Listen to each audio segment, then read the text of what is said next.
Salam sejahtera bagi kita semua. Pertama-tama saya ucapkan terima kasih kepada Tuhan Yang Maha Esa karena rahmat dan ridhonya saya bisa membaca presentasi hari ini dalam keadaan sehat walafiat. Yang terhormat kepada Pak Sunarto selaku dosen sumber daya manusia, izinkan saya untuk mempresentasikan tentang audit sumber daya manusia. Yang pertama yaitu adalah pengertian audit sumber daya manusia.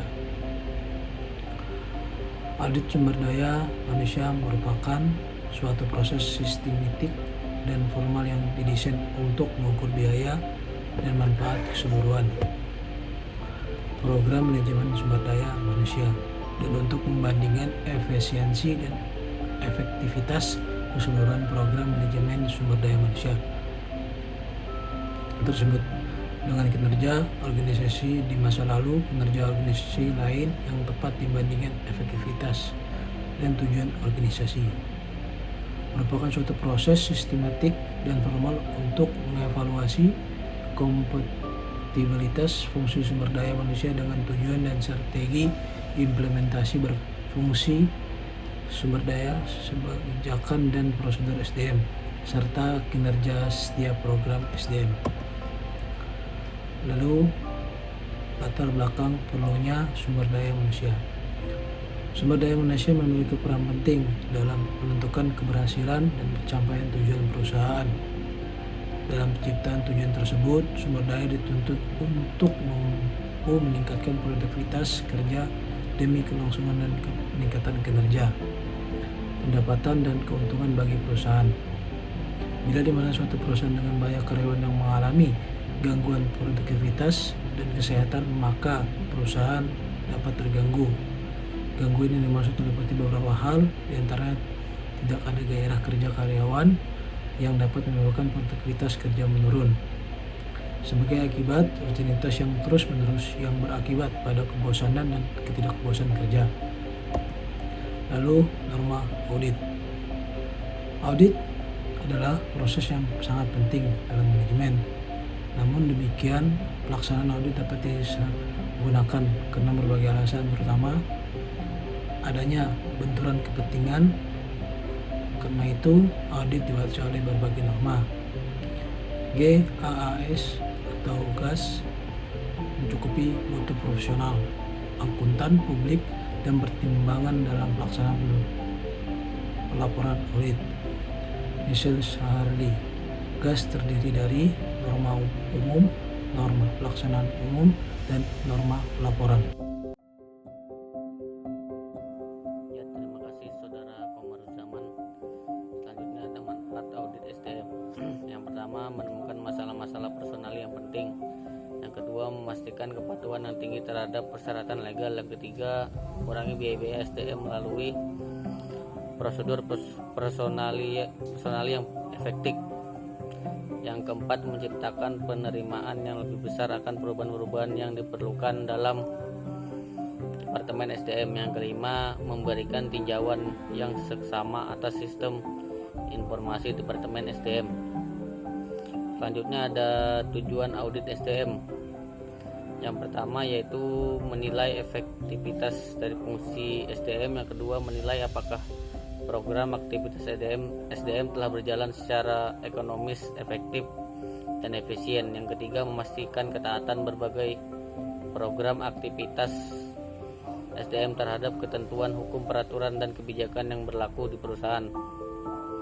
Yang keempat, mengidentifikasi berbagai hal yang masih dapat ditingkatkan terhadap aktivitas SDM dalam menunjang kontribusi terhadap perusahaan. Yang kelima, merumuskan beberapa langkah perbaikan yang tepat untuk meningkatkan ekonomisasi, efisiensi, dan efektivitas dalam berbagai program aktivitas SDM. Selanjutnya ada sumber data audit SDM. Yang pertama, pemeriksaan fisik. Yang kedua, konfirmasi. Yang ketiga, dokumentasi. Yang keempat, observasi. Yang kelima, pertanyaan kepada klien. Selanjutnya ada prospek audit. Yang pertama, audit strategi perusahaan, yaitu bagaimana perusahaan bekerja untuk memperoleh keuntungan kompetitif. Yang kedua yaitu audit strategi kerjasama, yaitu bagaimana agar perusahaan terus memperoleh keuntungan kompetitif dengan melalui uji kekuatan atau kelemahan internal perusahaan serta ancaman melalui analisis SWOT. Selanjutnya akan dilanjutkan oleh Saudara Muhammad Helmi Agilsah. Selanjutnya saya akan melanjutkan presentasi dari Saudara Hadi. Mengaudit SDM dengan riset. Ada 6 pendekatan yang dapat diterapkan, yaitu yang pertama, riset terapan. Yang kedua, pendekatan komparatif. Yang ketiga, pendekatan otoritas pihak luar. Yang keempat, pendekatan statistik. Yang kelima, pendekatan kepatuhan. Dan yang terakhir, pendekatan manajemen. Instrumen audit SDM. Wawancara. Wawancara dengan karyawan dan manajer adalah suatu sumber informasi mengenai aktivitas sumber daya manusia. Komentar mereka membantu tim audit mencari bidang-bidang yang membutuhkan perbaikan. Kritik dari karyawan dapat menunjukkan tindakan-tindakan yang harus diambil oleh departemen untuk memenuhi kebutuhan mereka. Demikian juga sumbang saran manajer. Manajer dapat mengungkapkan cara-cara untuk memberikan mereka servis yang lebih baik. Yang kedua, kuesioner. Karena wawancara itu menyita waktu dan mahal, serta kerap hanya terbatas pada sedikit orang, banyak departemen sumber daya manusia yang menggunakan kuesioner untuk memperluas lingkup riset mereka. Selain itu, kuesioner juga dapat memberikan jawaban-jawaban yang lebih terbuka dibandingkan wawancara tatap muka. Dan selanjutnya adalah metode-metode untuk menganalisa temuan. Yang pertama, membandingkan program SDM dengan organisasi. Yang kedua, berdasar audit dari beberapa sumber otoritas. Yang ketiga, mempercayai suatu rasio atau rata-rata staf SDM dengan total. Yang keempat, menggunakan audit ketaatan untuk mengukur aktivitas SDM apakah sesuai dengan kebijakan, prosedur, dan peraturan. Dan yang kelima, mengelola departemen SDM berdasarkan sasaran. Laporan audit. Laporan auditor yang menyatakan bahwa pemeriksaan telah dilakukan sesuai dengan norma pemeriksaan akuntan, disertai dengan pendapat mengenai kewajaran laporan keuangan perusahaan yang diperiksa. Jenis pendapat yang dikenal ialah wajar tanpa syarat, dan yang kedua wajar dengan syarat, dan yang ketiga menolak dengan memberikan pendapat, dan yang terakhir adalah dan menolak tanpa memberikan pendapat sama sekali. Laporan dan rekomendasi hasil audit. Laporan rekomendasi hasil audit adalah merupakan salah satu tahap paling penting dan akhir dari suatu pekerjaan audit. Dalam setiap tahap audit akan selalu terdapat dampak psikologis bagi auditor maupun audi. Dampak psikologis dalam tahapan persiapan audit dan pelaksanaan audit dapat ditanggulangi pada waktu berlangsungnya audit. Tetapi dampak dalam psikologis dari laporan hasil audit, penanggulangannya akan lebih sulit karena waktu audit sudah selesai.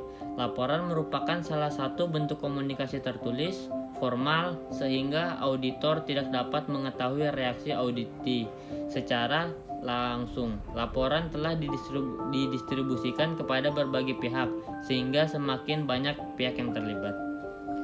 Sekian presentasi dari saya dan akan saya kembalikan lagi kepada moderator. Terima kasih.